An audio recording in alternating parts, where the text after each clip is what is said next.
Hi there, I'm Renee. I'm a human connection coach and professional cuddler in the Baltimore, Maryland area. And Keeley? Hi, I'm Keeley Shoup. I am a professional cuddler, cuddle therapist in Chicago. I'm with Cuddlist, Cuddle Sanctuary, and Certified Cuddlers, all in different places across the country. And I've been doing this work for about 6 years, as well as doing group facilitation work through Cuddle Party. So, yeah, touches my life. I guess I could say me too. I forget about, I don't have all the certifications that Keeley has, but I have been doing this almost since the very beginning. I think Keeley beat me by a little bit, and I'm also a Cuddle Party facilitator. So it's good to talk to you. What are we talking about today, Keeley? We're talking about things that are taboo, specifically sex work. Dun, dun, dun. Oh, no. This big looming topic in the cuddle industry, which is such a shame because we can only address things, we can only bring light to things when they're in the light, when we talk about them, and not when they're in the dark. So let's talk. Cool. First, shall we define sex work? Yeah, it's kind of an umbrella term. My understanding of how its use is there's full service sex work, which is what people commonly think of as when they say the word like prostitute. That is a slur that I don't use, but to indicate what I mean. So that's full service sex work. But there's all kinds of sex workers, people who cam, people who do boudoir photography, or people who perform in porn, people who write erotic novels, sexological body workers. What are some others? Surrogate partners. Yeah. There's lots of different ways, lots of other different categories of sex work. Today we're talking about consensual sex work. Yes. Don't conflate this with trafficking. Very different. Good, important point. That is a whole different conversation for a whole different video. Consensual sex work is what we're addressing today, for sure. Yeah. I will go and just come right out and say that I fully support, wish it were completely decriminalized, and find value in sex work. Despite the fact it's not what I do, I consider it just as valuable as any other health care. I consider myself healthcare, massage therapists, cardiologists, oncologists, like we're all in the healthcare field. And I find it just as valuable as others. Yeah, sexual health is a human right? And Absolutely. Sex work is work. Absolutely. So agree. we are here as professional cuddlers. We're here just to say that we support the sex work industry, and we support the decriminalization. And I truly believe, and I think Keeley agrees, that as professional cuddlers, we will not be liberated until the sex work industry is liberated. Yeah. We work kind of side by side, you know? Yeah. We're sister industries in a lot of ways. And I get where I've come across quite a few people in the professional cuddling world who make a very, very big showing of distancing themselves from sex work and othering sex work in a way. And I understand where that comes from. It comes from some frustration around clients who don't understand cuddling. It's still new, so we're still educating around what it is. And there's a lot you have to field when people are coming to cuddling to get sex work. There's frustration, there's confusion, and there's often danger in that happening. So I understand why that happens, but to your point, completely agree. Professional cuddling the entire industry benefits from the decriminalization of sex work.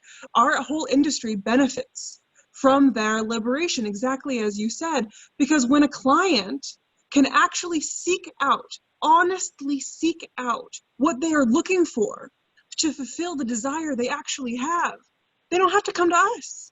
They don't have to come to professional cuddlers to get sex work because they can't access it or are afraid to access it, or because sex workers are forced to go underground and find ways to backdoor into doing the work that they want to do, and some unfortunately use cuddling as a smokescreen for that.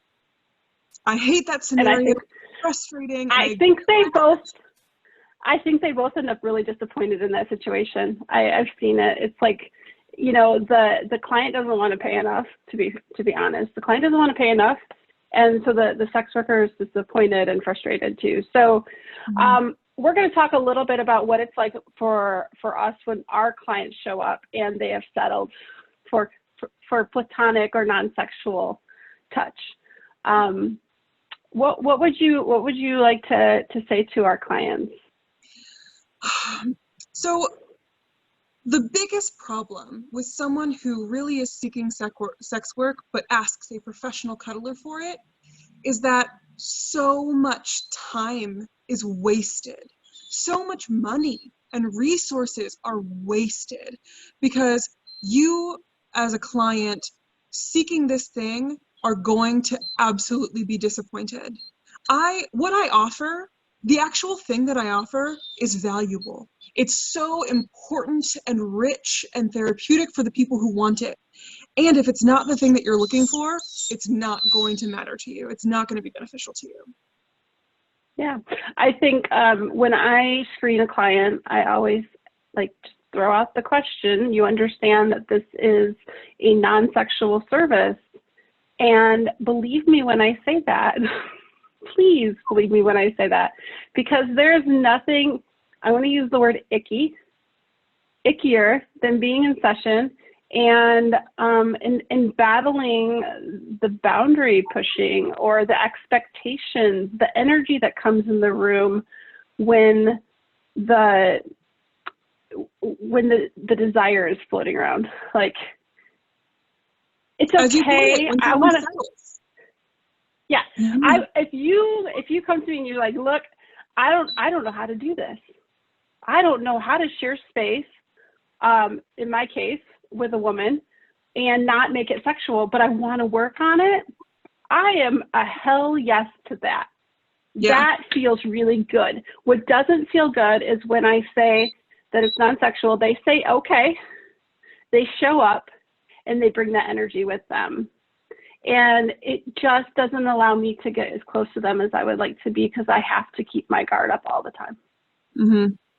And that barrier really prevents what I think most people actually want when they come to us, which is the connection. People want connection. They want me to see them and validate them as people and allow them into my heart and into my intimacy.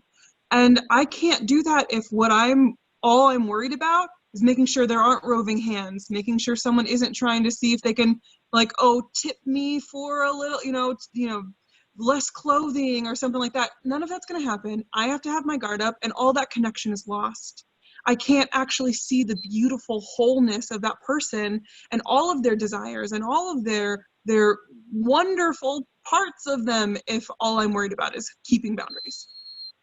What do you think a client should do if they come in with the intention for non-sexual platonic connection with us, and they start to have different feelings? What should they do with that?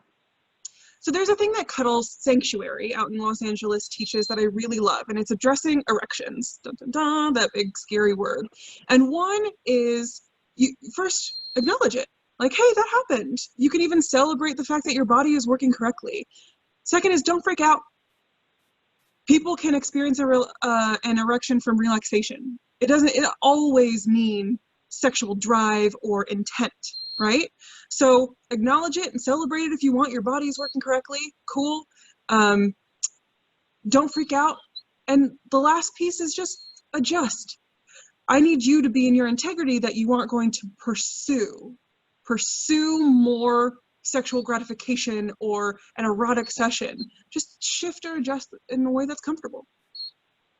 I will add that I'm okay having a conversation around it so that they understand it better. I'm a geek about that stuff. Oh yeah. I'm happy to talk about it. We're not going to do anything about it. Mm-hmm. Yeah. Oh yeah. Cool. 100%. And just to make a little clarification there for me, we're not going to talk about it in a way that's like sexy and fun and like encouraging it. We can just have a frank conversation about what that experience is like. Yeah. Right. And how to put those feelings into a different box. Yeah. Like, it's okay, but we're going to put them in a different box. Yeah. Cool. Have we missed anything? I don't think so. I know that Yeah, no, I think we've really covered everything. The only thing that I want to make sure that I clarify is that when people are coming to us, don't ask for sex work, right? Some people who do this work also do sex work, but they're separate boxes. And so my ask for professionals out there is be clear.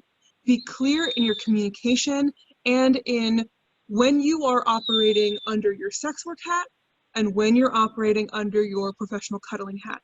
Be clear with clients about that. Let them know that it's different and that it's not appropriate to contact you for one thing in the wrong place. Don't go to my Cuddle profile and ask for sex work. Don't go to a sex worker's like personal website where they're advertising surrogacy or sexological body work and ask just for cuddling. There's some gray area there, but really just try to keep those very clear in separate boxes, and it helps everyone. Absolutely. Cool. Keeley, where can they find you? They can find me on my website at chicagocuddletherapy.com.